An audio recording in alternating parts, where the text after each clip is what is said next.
All right, on the TYT Network, we try to give everybody a voice. And so we were gonna bring on Dylan Brown. He's a progressive activist on disability issues. And so you might not have heard of the top issues that affect the disabled community.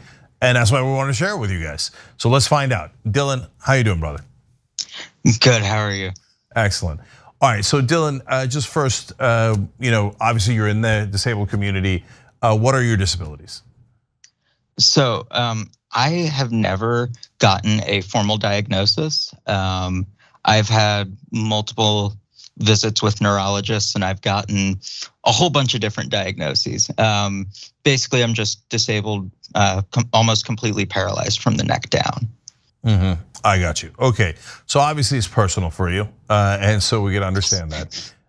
So Dylan, what is a top issue in your mind? Of course, everybody's got different opinions on for the disabled community that you think, man, if we did this, that would be terrific.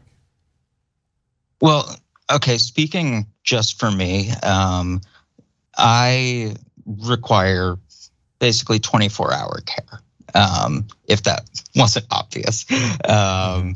And that care, that kind of irreplaceable care, is tied entirely to Medicaid benefits administered at the state level. They have very stringent income asset requirements. And I think the most important thing would be to do what has been done multiple times already, another expansion of Medicaid to cover the disabled community unconditionally. I mean, that care, unlike most healthcare, which healthcare should be universal, but unlike most healthcare, the benefits that I get through Medicaid are basically irreplaceable. Yeah, so let me ask about that. This is a very impolite way of putting it, but how little do you have to make to be able to qualify for Medicaid to help you? So you would think that would be a really clear answer, but it's actually not. I live in New Jersey, and there's a program in New Jersey called Workability that allows you to make more money. How much more money? That's a little unclear because the state website gives a figure, a relatively high figure of about $5,500 a month. But at the county level, it's a completely different matter. And when I called for my eligibility, the county gave me a totally different figure. I can't remember exactly what it was, but it was it was less than half what the state said. And I did some research. Most counties in New Jersey don't list what the income figures are. So you're kind of flying blind. So they're playing with your life because if you lose that coverage, I literally don't know what you would do. So you got to make. I don't either. Yeah, somewhere between the 2,000 to 5,000 a month range. But if you get above that, like let's say you listen to the state and you say, okay, I made 4,000 this year. County could say, hey, you didn't qualify for Medicaid, and then you're in a lot of trouble. So let's understand that. Let's understand that. So what is the care that you need that if you're, like, again, to put it in politely, if you're not poor enough, you wouldn't get? Yes, so I need help with very rudimentary things that you wouldn't even think about. Getting out of bed, getting dressed in the morning, cutting up food, getting the food to my mouth, showering. I need all of it done for me. I can do a lot, but I can't use my arms or legs. So think about anything you do with your hands. I need somebody to do it for me. And I don't think anybody can say they can go a whole day without ever using their hands. Yeah, no, of course. I mean, especially if we're not in that community, we would be devastated. We wouldn't understand. I mean, we wouldn't know what to do at all, right?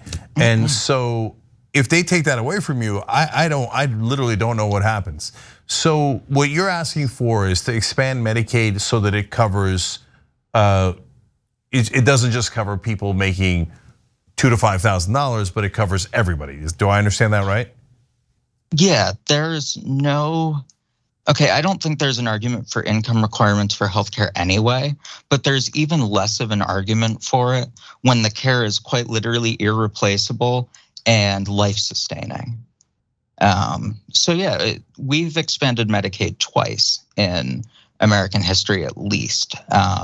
Once to cover disabled adults between that $2,000 and $5,000 mark, and once when Obamacare passed to cover low-income adults. We can do it a third time. We just have to have the political will to do it. Yeah, and so this is about this specific issue. If we had, for example, Medicare for all, then you would be covered. Yes. However, I do have concerns that because the program that I'm under is not directly funded by Medicaid. It is a program that says if you are Medicaid eligible, you are eligible for this. I do have concerns that an improperly or say incomplete view on Medicare for all, an incomplete bill would accidentally exclude that. I do have that concern, but Medicare for all would go a long way to fixing the problem. Yeah, and it is the devil's in the details for sure, because there'll be tons of trading back and forth on provisions, et cetera, and people get left out, and that would be unbelievably unjust. So, Dylan, it's really interesting because you and I talked off air as well, and you're a wonderful guy, but you weren't always a progressive activist. I mentioned that because you were just talking about the need for Medicaid and stuff, but when you were in the right, did anybody talk about helping people who are disabled or expanding Medicaid or getting everybody healthcare coverage? See, no, not unless you asked. What I've found is even just the normal conservatives I know, they, when asked, one of my previous aides, very hardline conservative, they often said it's completely ridiculous that I can't get healthcare just on the basis of my disability. There are a lot of conservatives who have a very limited view of what aid for poorer Americans should be. But I found that even with the most limited view, most people will say, yeah, the disabled should get it. But you have to ask them. And what I've often also found is not just on the right, but on the left, everyone will say, oh yeah, we care about that issue. Yeah, we should expand Medicaid for the disabled. And then they move on to the next thing and they never pay it any mind again. Yeah, it is so hard to get people to focus and prioritize this issue. So, in terms of your activism, now you gotta, on top of everything else, be like the world's greatest activist to win on this issue. Yeah, now look, now we open up a can of worms because people are gonna wonder, like, you were on the right. So you had an interesting story as to what led you there. So yeah, how'd you get there? So the thing that led me there was also the thing that led me out. It was seeing one thing and being told that another thing was happening. I got into politics because of the Edward Snowden leaks, and I was confused and in disbelief at how the media just kind of went, no, that's not what happened. James Clapper didn't lie in a Senate hearing. Them spying on you is okay. No, of course it's not. It's blatantly unconstitutional. James Clapper did lie. Those are facts. You can't say that didn't happen when I can see it right in front of me. And ironically, that's also the thing that led me out. I saw a lot of people on the right when Trump came down that escalator and he said what he said about Mexican immigrants. They said he didn't say that. No, he did. I can hear it. He's not mincing words. He's not clever enough for that. So it was just kind of, I'm okay with almost anyone of any political persuasion as long as they're open-minded and intellectually honest.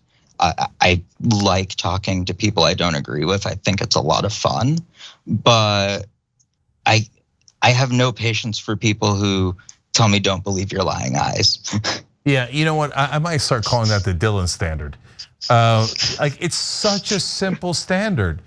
It is. Yeah, don't tell me that what I'm seeing isn't true because I have eyes, I have ears, I can tell, And so that, Dylan, that's kind of pretty confirming for me because as people who watch the show know, I think that mainstream media drove a lot of people to the right wing by constantly lying to them. Oh, politicians are not affected by millions of dollars that they get from lobbyists and PACs and stuff. Politicians are honorable, decent people. I mean, there's tons and tons of lies that they tell you. So, but what's interesting, okay, so you saw the lies and then you went looking for, well, that isn't true. Let me look for something that is true. How did you come upon the right wing first? Like, did you consider everything or did something lead you to the right wing? Well, I was fairly single-minded in that I was interested in learning more about Snowden and the leaks and privacy violations. And what I found at the time was that the people on the left that I was encountering weren't mad about it. They thought it was fine because it was their guy. Look, I didn't do as much research as I probably should have. I was 14. Oh, you were 14. Okay, yeah, that makes sense. Yeah, I was in high school. I'm only 23 now. So I was only on the right for a couple of years before I realized, oh, you're all liars too. Okay. See, Dylan, I talked to you on the phone. I had no idea you were 23. You are much wiser than that. So that's why that's throwing me for a loop. Now I totally get it, okay? And you're about to go to law school, right? Yes, I'm going to be attending Rutgers Law in the fall. To Rutgers. I lived 5 minutes from Rutgers growing up in New Jersey. All right, so I love your story and I love that you had the intellectual curiosity to go looking for answers and the intellectual honesty to know who was lying and who was telling the truth about it. And I'm thrilled that you're on our side now. And thank you for sharing your perspective with our entire audience. Thank you, Dylan.